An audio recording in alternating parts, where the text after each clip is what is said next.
I'm really pleased tonight to have Jehanne Dubrow, Pimone Triplett, Amanda Gunn, and Laura Van Prooyen here to read. I've been friends with all of them for years. This is actually the first time that I've talked in person to Pimone, though, but I've been a fan of her poetry for a decade and a half now. So it's a great honor to have her here.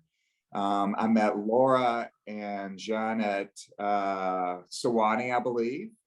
And I met Amanda years ago at the Auburn Literary Festival. When I think she was were you the first winner of the Jake Adam York Award? Yes. Yeah. That was great. Yeah. And I remember you in there, and then you were going to Hopkins after that. Yep. Yeah. So I've known all of these people through odd ways, and they have sent work to me, and I would love for everyone in here to send work to me as well. We're reading for the new issue number 50, and I'm hoping to have a big splash at AWP. We're going to get a penthouse, and we're going to get a bunch of liquor in there, and maybe some, I don't know, some zoo animals or something, and go nuts. And all I got to do is get my dean on board for that. I don't think that'll happen, but we'll pretend. We'll have cardboard cutouts anyway in a single room with the double bed, and we'll try to have fun, with some readings. I can probably sling some Capri Suns. Some Capri Suns I could probably get away with, right? And my 120 Slim Jims that I do get funding for. All right, well, why don't we get started?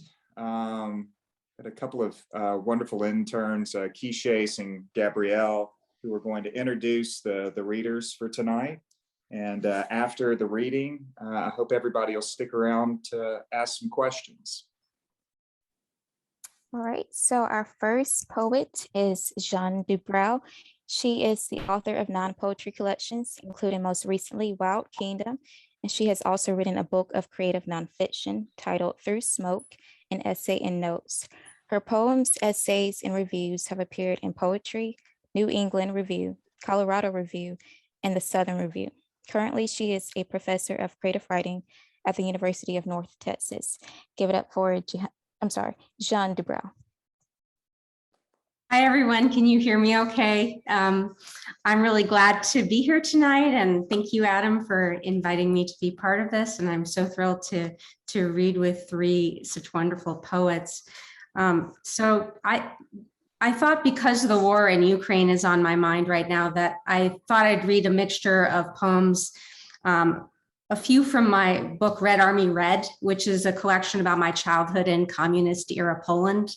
And then I'll read from some of my more recent books, Stateside Dots and Dashes, as well as my current manuscript in progress, all of which are about my experience as a military spouse. So to begin, this is Chernobyl Year. We dreamed of glowing children, their throats alive and cancerous, their eyes like lightning in the dark. We were uneasy in our skins, 6th grade, a year for blowing up, for learning that nothing contains that heat which comes from growing. The way our parents seemed at once both tall as cooling towers and crushed beneath the pressure of small things. Family dinners, the evening news, the dead voice of the dial tone. Even the ground was ticking. The parts that grew poison. Whatever we ate became a stone. Whatever we said was love became plutonium, became a spark of panic in the buried world. And this is Fancy. Those evenings when they dressed for an affair, my parents were most beautiful. My father, stiff, so sensitive to the strip of silk around his throat that he barely moved, except to hold the door for my mother. And my mother's neck, a naked thing above her gown, the bow that rustled when she stood like a satin orchid planted near her skin. Her shoes were thin, sharp knives, making a sound I knew as fancy. Click, clack, across the black and white foyer. They pinched her toes, she says, which was her way of telling me that loveliness should hurt. Even before she left, her hair loosened from its bun as though something in her wanted to escape. I rarely heard them coming home after the waltz and gin, ungloved, unfastened from the car, his hand resting on the small secret of her back, her zipper finally splitting at the teeth. But I imagined them speaking French or Polish at a party, holding the words so long inside their mouths, language felt like infidelity, made me look away. Each morning, my mother's velvet purse wilted on a chair, empty of its midnight contents, ruby lipstick, tiny lake of a pocket mirror. My father's tie lay crumpled on the bed. The romance of objects, both their costumes on hangers again, still clasping the scent of two bodies that bent, unbent inside of them. And this poem comes from Stateside, which is a book about the before, during, and after of a deployment, against war movies. I see my husband shooting in Platoon, and there he is again in MASH. How weird to hear him talk like Hawkeye Pierce. And soon I spot him everywhere, his body smeared with mud, his face bloodied. He's now the star of every ship blockade and battle scene, the Fighting 69th, A Bridge Too Far, Three Kings, Das Boot, and Stalag 17. In Stalingrad, he's killed, and then he's killed in Midway and a few good men. He's burned or gassed. He's shot between the eyes or shoots himself when he comes home again. Each movie is a training exercise, a scenario for how my husband dies. And I'm just going to read a few poems from my latest manuscript, Civilians, which explores the aftermath of war, asking what happens to the soldier when he's no longer a soldier? What happens to the spouse once physical and emotional distance are erased? And she's reunited with her husband, a man made strange and foreign by his contact with war. What do you give the war that has everything? The first year, we were told, is always the most difficult, a neutral zone of afternoons and nights. Dear war, we said, we are sending ourselves folded inside gilded envelopes. We have stamped your name in wax. By the second year, we learned to rip the bed sheets into strips for bandages. This is the gift of cotton, we said, that it soaks whatever seeps. Soon there was leather. Soon there was linen, the wood we burned when supplies were cut to the front. And later there was iron, melted, red, and molded into spears, the fruit shapes of grenades. In the seventh year, we gave the war a heavy blanket made of wool. Never mind, we said, the smell of other bodies in the folds. We forgot the year of bronze. Year 9, we offered up the decorative, a piece of pottery painted with a chariot, a dead king dragging through the dirt. The war broke our present into shards. After that were years of tin and steel, the tear of silk like a flag the horses trample on, then lace as with the tender bodice of a girl. In the 14th year, there was ivory, because why not pull down the giants of the world? And next, a crystal cup for drinking victory, a porcelain plate to serve a traitor's head. In year 25, we engraved the war on silver. This is costing us too much, we said. We barely counted then the years of pearl and coral, the ruby like a puncture wound, the poison blue of sapphire set in gold. The war took anything we had to give. Decades on, we gave emeralds for the green of some forgotten field. We gave the war a diamond to honor its cleave and glittering, its dreadful way of capturing the light. And this next poem is a sonnet. It's called Trench Whistle. I call my dogs with it, a blast of sound that summons them from far across the grass. And they come running at the trill, each hound a blur of lead gray fur, a yipping mass. They only know the pleasures of the lawn, the clovered fragrances. This cry I make is like a strident bird that's quickly gone. The branch now bare, the air that seems to shake with what was there before. They can't conceive. This whistle mobilized whole companies of men. Its voice was sharp enough to cleave the clamor of the front, the batteries of mortar rounds. I call, and each dog runs, unhunted by the terror of the guns.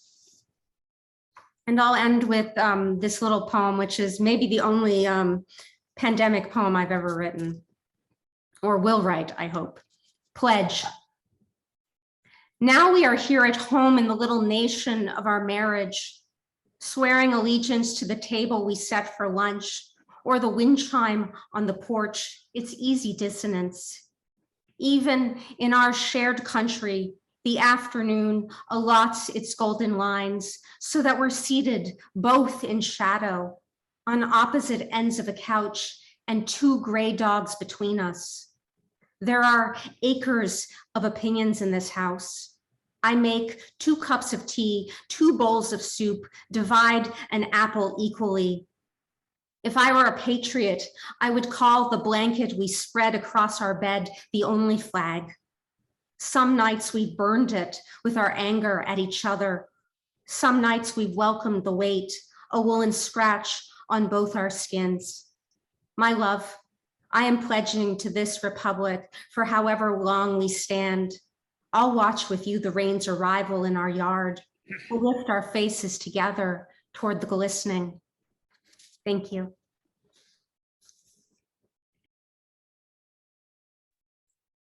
All right, thank you, Jehanne. Next, we have Amanda Gunn. She is a Wallace Stegner Fellow, as well as a doctoral candidate in English at Harvard, where she works on poetry, ephemerality, and Black pleasure. Raised in Connecticut, she worked as a medical copy editor for 13 years before earning an MFA in poetry from the Johns Hopkins Writing Seminars. Her work has appeared in Poetry, Poetry Northwest, Lana Turner Journal, and The Baffler. Give it up for Amanda Gunn. Oops, hold on. All right. Thank you guys so much. I just wanted to say thank you to everyone who came tonight, and to the BPR staff for inviting me. I'm really honored to be here. So let's see. So the first poem I'm going to read, I was in the middle of this sort of meditation session, and I kept having these intrusive thoughts about this poem. And so I said, finally, I'm just gonna have to, get up and write it. So that's this, and it's for Harriet Tubman.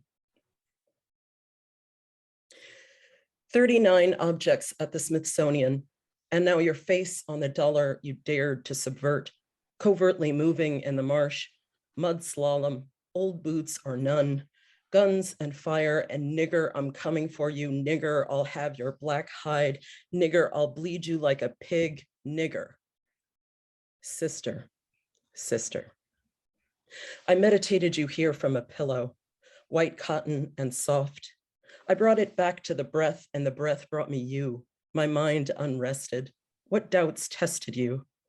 How did you walk into that first night in the dark, knee deep through the murmuring creek, the stars cloaked in cloud and your fellow's fear, a stack of bills, the prize for your fragile, dear throat.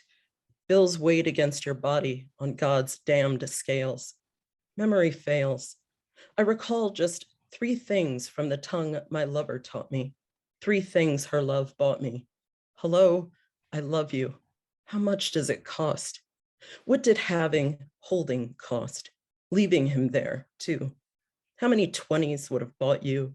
How many 20s to sell you south, rebirth you in the mouth of America? They called you minty back then, mint leaves scenting the dooryard, mint jelly for master's lamb. A mint he made off your good strong back, good strong teeth, golden fresh wheat in your good strong hands.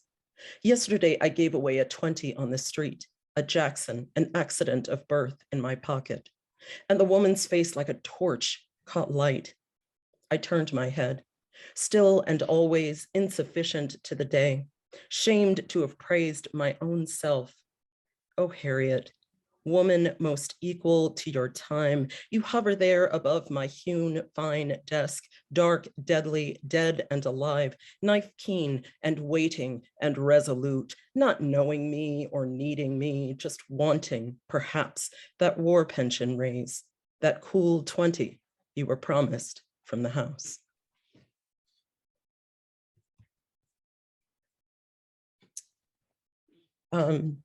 This next poem is a poem called Go North, and I wrote it for my dad, who's from Alabama. Go North. Picture yourself at the bus station, the sun on the brick of the bank.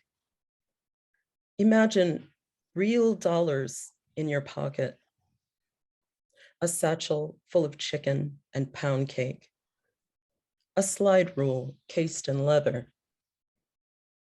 Your mother stands at your back, your Bible still in her handbag, head tilted as if to say she knew, as if to say a mother's duty is to be disappointed. Don't worry.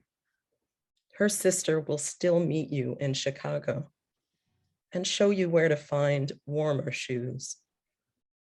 You wouldn't believe me if I told you about the cold, how the air will crack and blacken over a park bench at night. Would it matter? You will find work. You will meet a woman. You will linger some days in the doorlight of a church. You will make yourself nearly whole.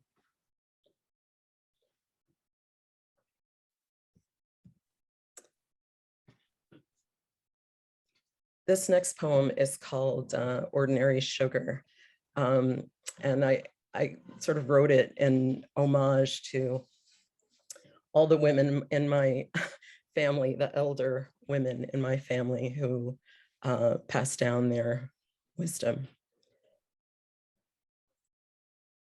Aunt Mary made graham cracker cake without measuring cups, divided 1 pound light brown sugar with a knife, half for the cake and half for the pearlescent, hand-beaten, double-boiled icing.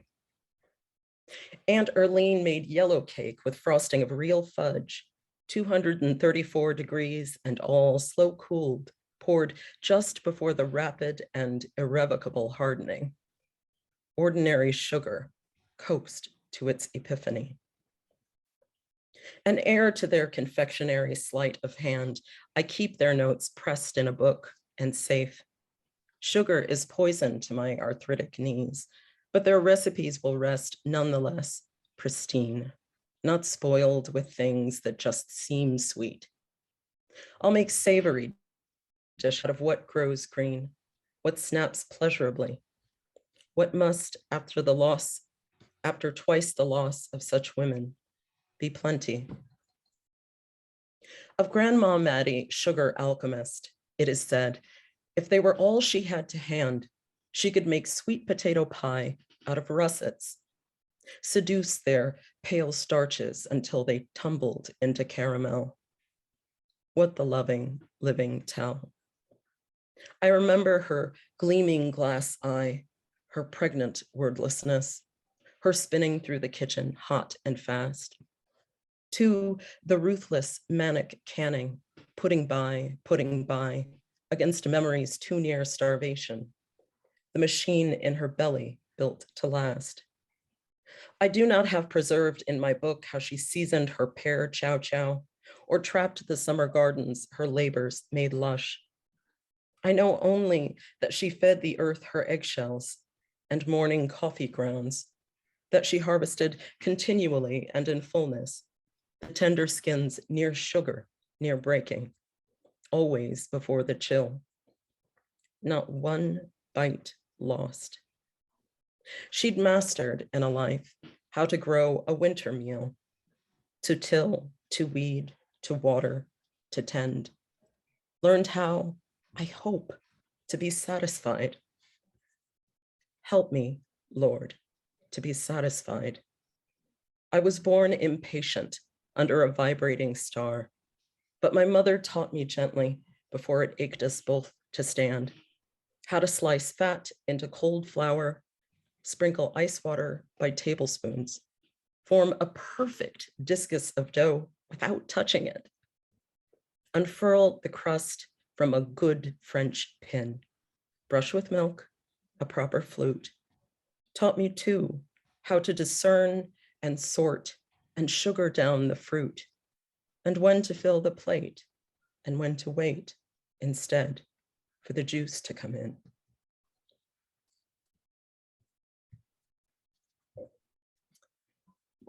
So I'm going to read the poem that's in the issue. It's called Never Now. Queen of the horseradish smear, the run red clouds of blood and bits of meat. Queen of leave the dishes, they'll keep. Queen of broken crystal knobs tumbling off the door. Queen of cat hair stuck to golden spills of vomit on the floor. Queen of it's dry already, it'll hold. Queen of coffee cold and untopped up. Queen of that same coffee cup with velvet spots of mold. Queen of maybe later quad sets to rehabilitate my knees. Queen of please, please don't ask again. Queen of never when. Queen of better yet leave it off my plate. Queen of true love words discovered bitter late. Queen of never said. Queen of 2 ex-lovers dead. Queen of every call I failed to make. Queen of worse, the calls I declined to take from her, from him. Queen of that day, one day I'll mend things with my dad. Queen of future admit. Queen of future forgive. Queen of I need peace just for a while. Queen of things deferred to disappearance. A yellow house, a proper porch, a city I could keep for life, a child. Queen of I'll sort bills later, leave the boxes by the bin. Queen who would delay the honey green germ of spring to stop a little snow coming in. Queen of next week is fine, it's fine. I've made a list, I swear, I promise. I'll take the car in for repair, I'll go. Queen of not now, I'm sorry, no.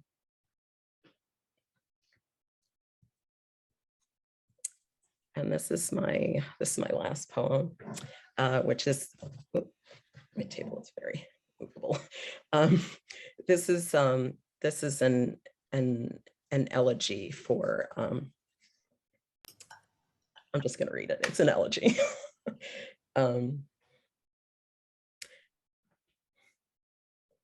Drugs softened, sweet as a tooth in decay.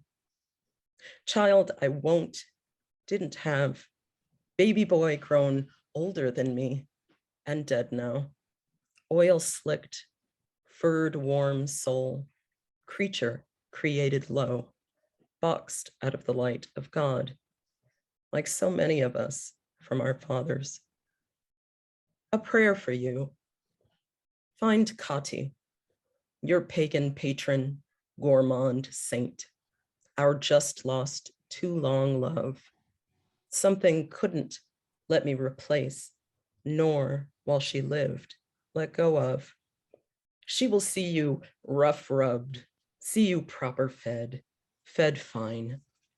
Kismet, her hand open, outstretched toward mine. That first voluptuous petaled bouquet. And you, your fresh, wet nose, still young, not yet febrile, leading you inexorably out from self-exile, straight to the hem of her garment. Me too. She led me out too. Thanks.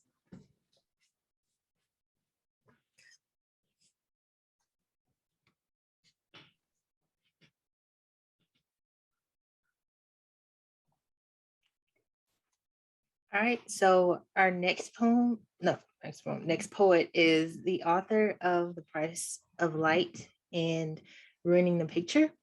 She has an MFA from the University of Iowa.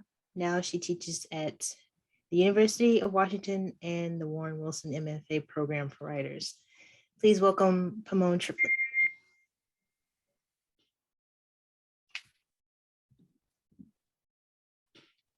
I'm so happy to be here. How's the sound? Okay. Thanks to the staff and Adam Vines and for their persistence and patience with me. I haven't been writing that much in the past year or so for some reason, and it was like pulling teeth to get me to materialize things. And thank you, especially Gabrielle, who helped me so much. And I hope I haven't had a chance to meet the other folks I'm reading with, but I hope that our paths cross soon. It's terrific to be introduced to you this way. I'm also going to read a couple of the 2 poems that are in the issue because they're new and I haven't read them. The first one is about a moose. This is a quote from the Anchorage Daily News, September 9th, 2013. In Anchorage, reports of drunken moose abound. In most of the stories, the moose have gotten smashed eating fermented apples, the active ingredient in Applejack. And this is called The Drunken Moose of My Many Regrets. Pickle ripe from afterwilds, a too big feast stumbles streetwise. Far gone on fallen apple piles, the straight to cranium fermentation that takes. He falters in love for a shrub. Take the half year's dark, party lights twinkling up the town, and he's sweet driven for balsam, full proboscis down below the snow. Thick skinned, dense coated, his open-handed antlers can casually drag a sparkly strand for days. Bad at spectacle. To win the alpha cow in spar, he couldn't. Last spring, the still heavy, skull-splitting horns came in lopsided, tines akimbo, a blood-vesseled velvet too patchy to thrash. He watched the top heavers leave, their matching set of dew claws printing tracks. That's when he joined the mob of boozed up moose, 90 proof, trashing gardens, downing trees in full weighted lean, till they got stuck in a churchyard's high-limbed apple. If the coyote came just then, she'd nip a hind with her pack of likelies. Or worse, for smell, the upright one whose third leg is a gun. What worries a yeasty memory from anguish into animal? Always inside a stomach, the foregut ferments a bubbly cud. Empty, he gets something from sinking down on lanky legs to the frozen sidewalk. Twin mists vent from the nose. The long upper lashes lower their awnings over pupils. A ball of sleep rolls the blackness back.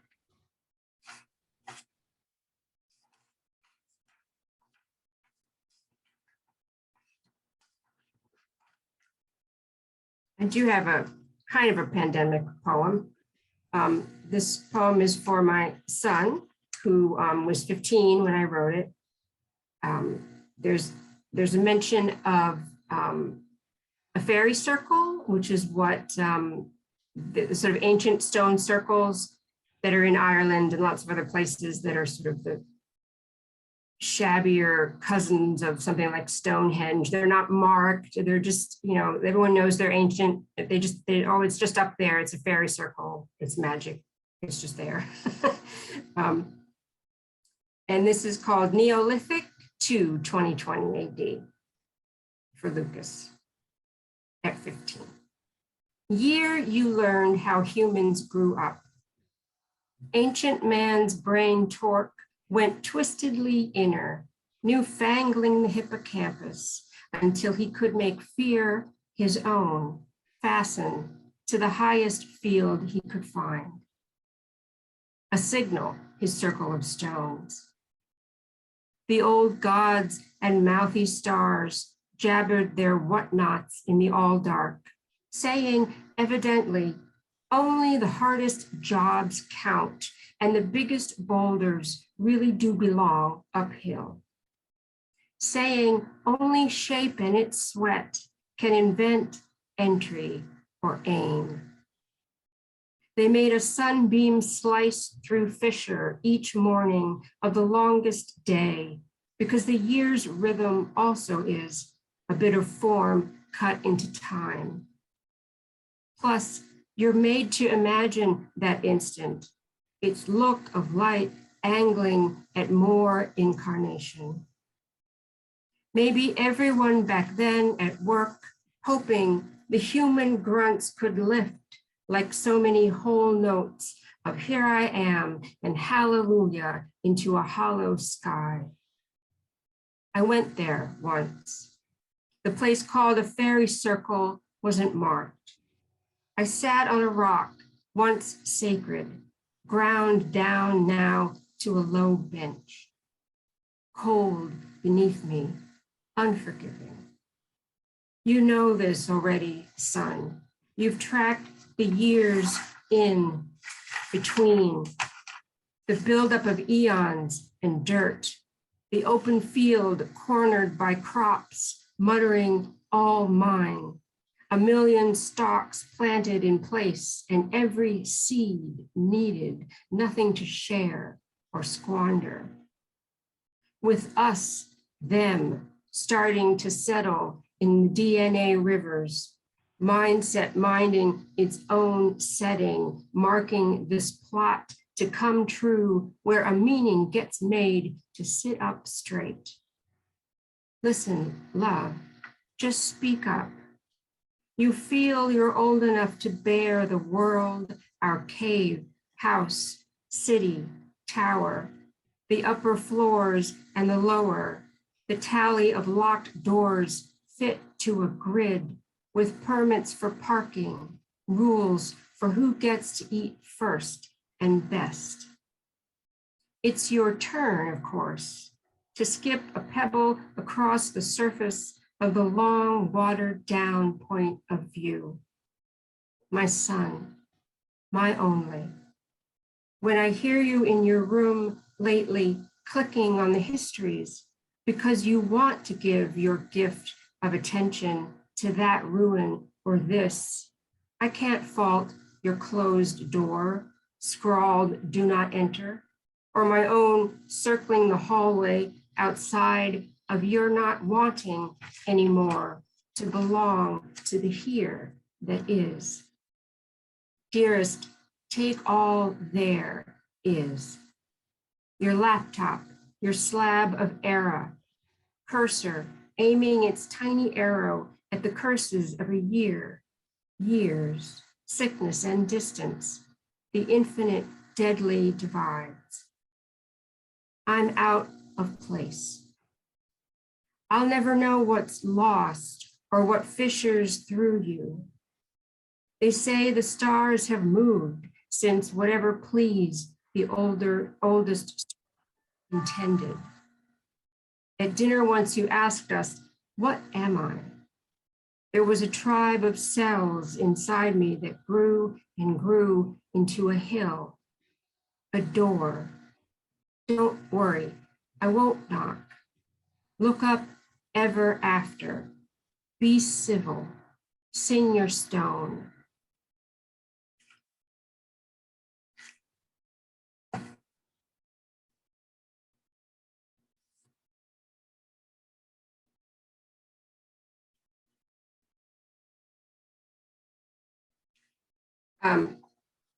This is a poem addressed to the ego, and One of the things it mentions towards the beginning is a glass house that was one of the first glass houses that were built by, and this one was built by Philip Johnson. One of the first things that happened when they built this all glass house is a wild turkey ran right into the glass and got hurt. Then hopefully they did something for future turkeys. I don't know. Dear ego, be clear, please, as a glass house, ladled in plates, liquid form, silica, sand, dolomite, lime. Then be tempered, shaped, craned, till you stand fastened to the forest floor, reflecting. And if a sudden garden struts up, rising in ribboned slope of pine and pin oak, laurel, or fleabane, you can draw markers for their names. It's all yours, isn't it? The bits to talisman or tame. Please, quit that stupid trembling. Why not be the wild turkey last season who slammed the glass again and again, all gobble and snood, scrimmage of spit, waddles on fire at first seeing itself. Be the crack that comes after crash, or shard that hangs for its moment, see-through guillotine over the broken world called choice. And the last one I'd like to read is for a neighbor family in which the father was diagnosed with a brain tumor and died very quickly after that diagnosis. The daughter at the time was 7 and was the same age as my son. And our properties share a walnut tree. Because there is no ending, we are not asked to see. The ridged folds of the black walnuts, fallen, come veined as any mind split from its skull, leaching what little parades as peace, wrought and wet. My right instep, sneakers underneath, crushes a once greener skin gone brackish at the cap. Looking up, the branches meet in an arch you can walk under, pass through. And down the road, when I hear the patient father calling to his child, away, stay away from the stick, I know he means street because of the cars and the highway in his head that's been riddled for months now with the tumors. The girl is 7. She's putting some of the still unbroken nuts in her plastic bag for her collage because the seeds inside are small and hard. I bring food to their porch. I say, you are in our thoughts. A week ago, when the wife asked, what's my name? He said, you are the woman.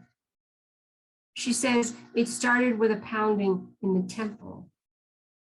Then the years, cells brewing fault, breaking bowl from bark, furrows from solid trunk making inroads. So we're standing quiet at the door when a cardinal unseen in the leaves spits its double spondees into air because it is his season to do so. Reap, Colonel. Make more of the blunt limits, semi-fleshy. The branches meet. Everyone loves hard as they can, like it helps.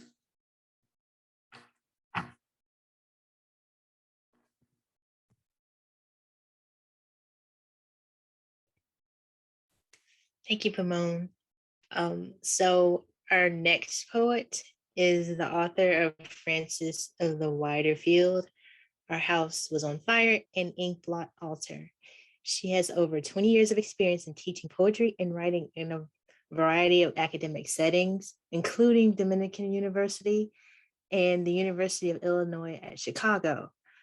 She now serves as the managing editor of the Cortland Review, works with community building artworks, teaching free online writing workshops for the healthcare providers and military families, and teaches in the low residency creative writing MFA program at Miami University in Ohio. Please give it up for Ms. Laura Van Prooyen. Hi, everybody. Thank you for having me tonight. Thank you for that wonderful introduction and being here in company with these fantastic poets. And everyone at BPR, thanks for all you do, Adam, for being a supporter of my work. And so tonight I have decided to read only poems that have appeared in BPR because I love you all so much. And I am going to start with the one from the new issue, which might qualify as a happy poem. Is it possible? I don't know. I'll let you be the judge. This is called What Reading Thomas Merton Will Do. This morning, I walked to the grocery, practically stoned on God, through clouds of green pollen, over curbs, through intersections, resisting the urge to exclaim, "We are connected, we are one." The trees knew this already. Anyway, their roots slow pulsing electrical signals right under feet, moving through space, and the person attached to them laughing. That was me laughing, strangely, out loud, thinking how stupid it sounds to comfort myself saying, I am enough. Enough of what? The tree is enough. The sun obscured by low blowing clouds, enough. Walking in silence, locusts calling each other in stereo. My gut full of forming excrement. The hawk high in the oak, stomping on a squirrel nest, shaking down leaves with powerful feathered legs. Green beetles, enough. Spring's baby snake tricking my eye. A little stick, so quick across the sidewalk.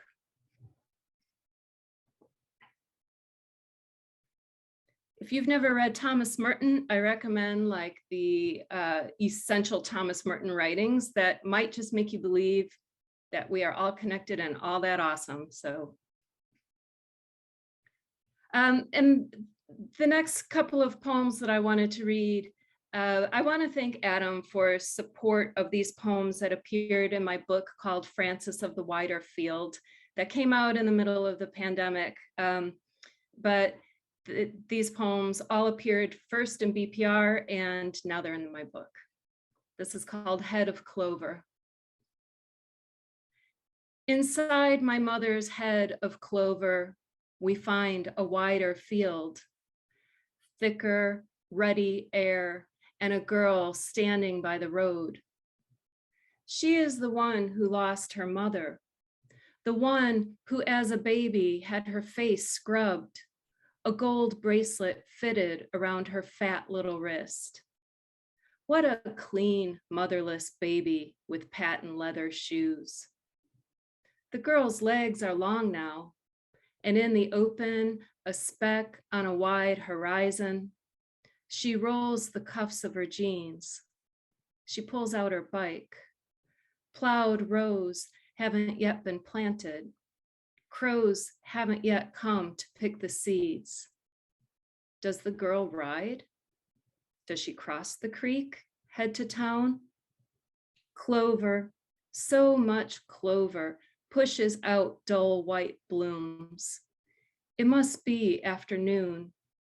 The girl ties the tails of her checked blouse into a knot at her waist. Either way, the road is long.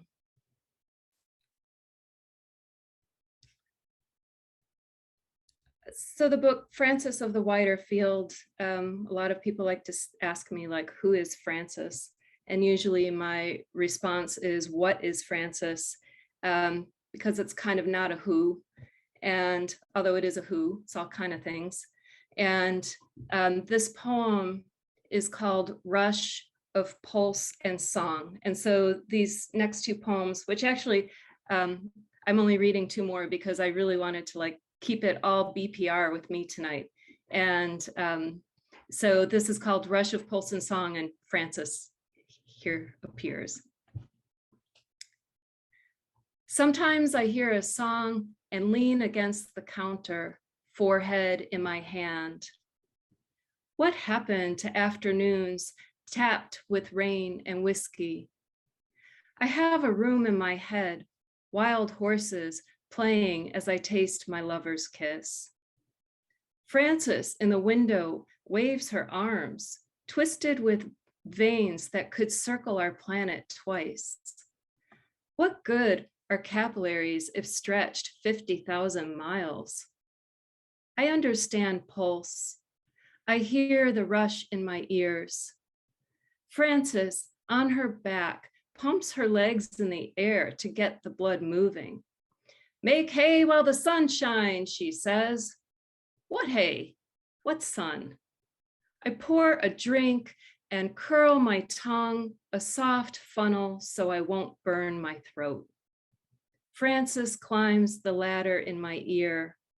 She's going to clean the gutters, she says. There's a lot of roof up there that could use some sweeping.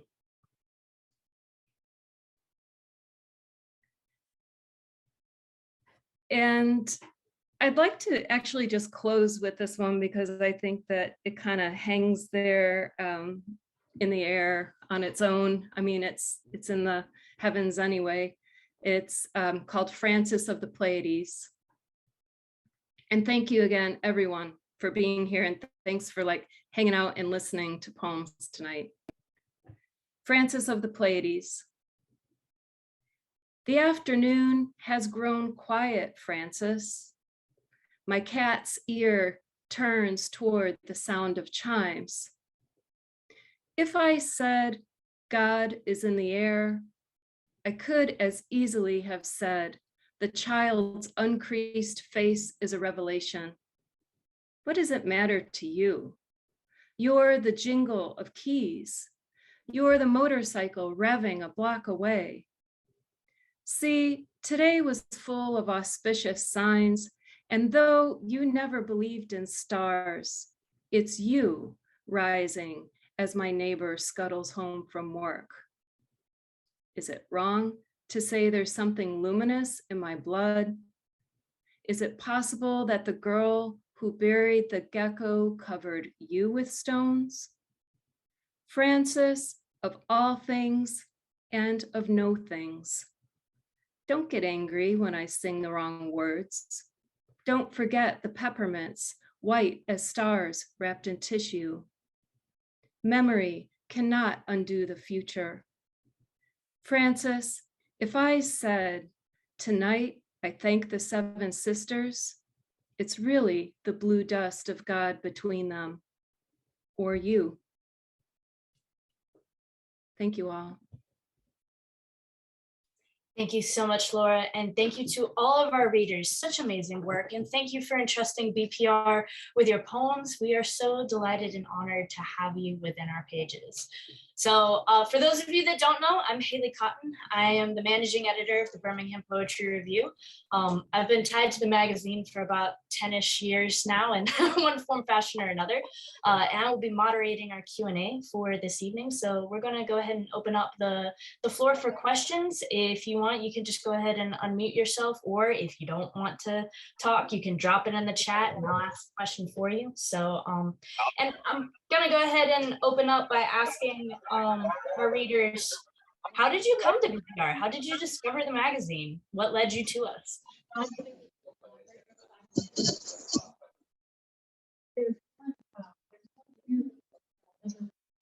I'll just jump in. It was Adam at Sewanee, meeting Adam at Sewanee, learning about the journal, and there it is.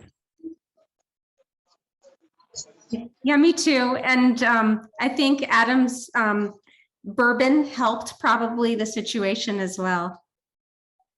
Yeah, a healthy dose of Walker County mudslides, I'm sure helped quite a bit. For me, it was also meeting Adam at the Auburn conference. And, you know, I and really like this sort of northern longing for for something in the South. You know, I mentioned before that my dad is from Alabama, and so but I was raised in Connecticut, and so there was this, you know, wanting to sort of figure out what this was about and that connection. So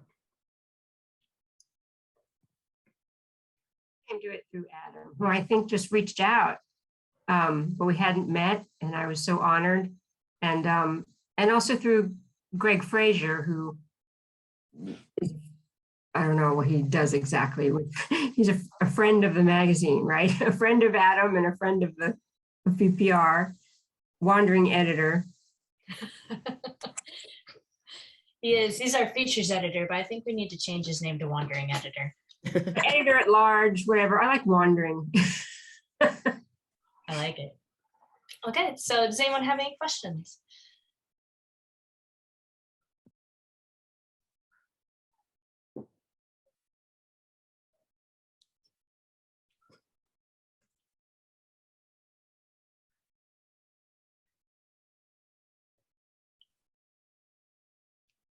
Y'all feel free to unmute yourselves and just jump right on in there.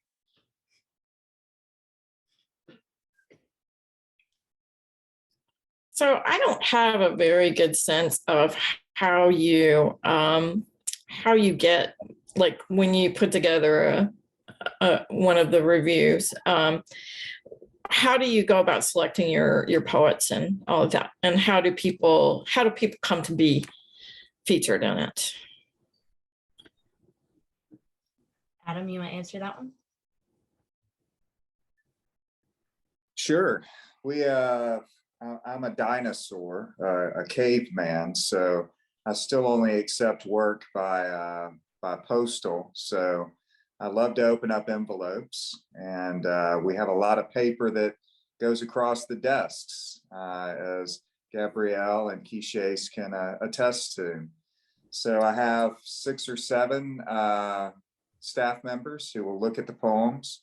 They'll write on the back of the envelopes, and as I've told them, it's a democracy till it's a dictatorship. So I look at all of their wonderful opinions and what they have to say, and I'll ask them about the poems. And then in the end, I'll make some decisions, and we'll publish less than 1% of what's sent to us. Also, I'll ask people to submit from time to time. When I hear great work at conferences, I can't help but ask people to please submit. When I was just at AWP, I saw a bunch of people that I just fanboy over. So I said, please send me some work. Pimone was one of those. I think I wrote to her out of the blue, and I taught her book, and I was just blown away by it, and taught it again. And then I think I wrote her last year even and said, I'd read your book again, and how much I loved it. So, it's a great honor to publish people that you admire so much, but the work stands on its own. I don't publish names, publish good work. In fact, I don't even ask for cover letters. I don't want anyone to be influenced by someone's bio. I want the work to stand on its own. So yeah, that's how it comes about. And luckily we have a whole year to choose work. So my journal can swell to 320 pages sometimes because there's so much damn good poetry out there. How about that? Yeah. Cool.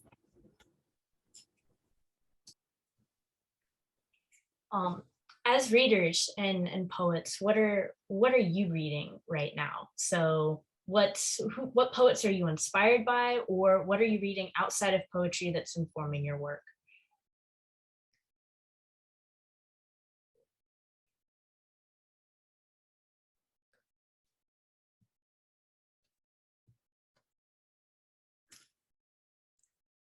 well, I'm reading a lot of Gwendolyn Brooks right now because I'm working on a project working on a project about her, but so I'm sort of doing it.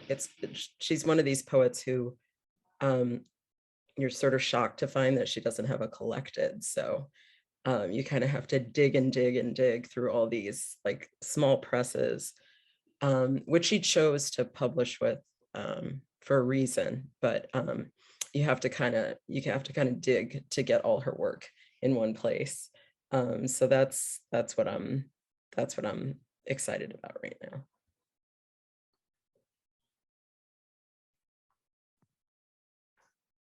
I've been reading a lot of Ed Roberson, weirdly alongside of really just little tiny paragraphs of Heidegger that my son, the budding philosopher, brings to me and says, "What is this?" You know, in that way that writers are sort of magpies when they read. I think Charles Wright said somewhere. And the Golden Shovel anthology, I'm going to give a talk about that next week, and those conversations and tributes to Gwendolyn Brooks from Terrence Hayes and so many other poets. It's fun to teach because the idea of inventing, you know, a form that can be an homage, that can do all kinds of different things, I think is exciting for them if folks are tired or they're afraid to write sonnets. Or, you know, after you teach the sonnet, you give them poems, you know, forms that are innovative and kind of made up for different purposes. I keep returning to Adelia Prado. It's work in translation, but I really love the wild associations she makes, having like the statements next juxtaposed with weird other statements, and the spiritual grappling of that work. I'm also reading The Buddhist Nun. It's a book really that helps people deal with grief when things fall apart. Pema Chodron. With some of the work that I do, I deal with people who have experienced a lot of trauma. And so finding ways to enter into poetry through these various, you know, we're a big old mix of grief and joy and all the complex things that are known to us as poets, and people who aren't accustomed to reading poetry sometimes might need to find that in and know that that's okay to be in that space with all those mix of things at once. So I recommend both of those authors. I'm writing a book about Anne Carson's autobiography, Red. So I'm reading everything Anne Carson has ever written right now. So That's awesome. That's great. That's pretty cool. Right on. Yes, that is completely awesome. That's so impressive. Also, Amanda, aren't you just the one to be editor of that collected? Oh, I mean, that would sort of be a dream, but it's very tricky because, you know, she purposely left, you know, the New York publishers. I think she was at Harper and wanted to publish only with these small Black presses.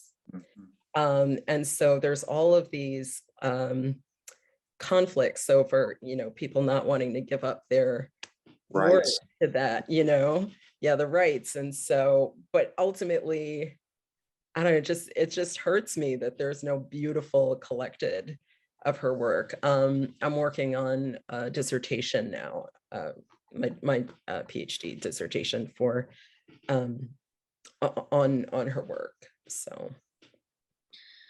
Oh gosh, I hope that maybe after the dissertation, maybe after you get some criticism out there, some scholarship, people will come to you about that, because I agree that's necessary, and I think you're just the one to do it. And That's so yeah, yeah. I'll write a letter for it. How about that? All right, I'll take it.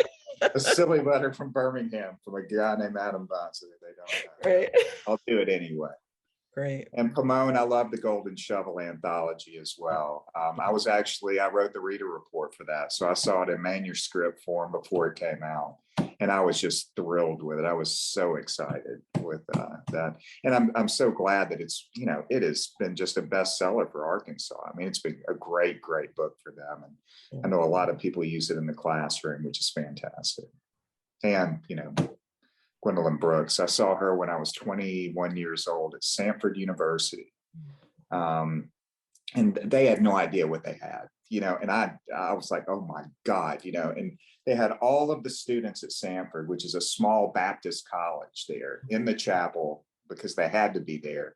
And I was the guy who came in there and I'm just like, oh my God. And everybody's, they were just waiting to get out. And I'm like, no, we're all going to stay in here, all 1,500 of us. And it was beautiful. Yeah, she's wonderful. I wasn't fortunate enough to see her live, but I just listened to as many recordings of her as possible. And she reads like no one else, Yeah. Well, this was wonderful. Do we maybe have one more question and then we'll let everybody go off and feed and water themselves. This is one of the finest readings I've ever been to. No joke. Y'all are absolutely wonderful. And I hope you do get to know each other and you do bump into each other, because I adore all of your work and y'all are all such fine human beings. I hope that you do have that chance. And it's been great to bump into all four of you in one spot. Look what technology can do even for a caveman. Now I'll go get my turkey leg and beat myself with it. But but thanks everybody else for coming in here.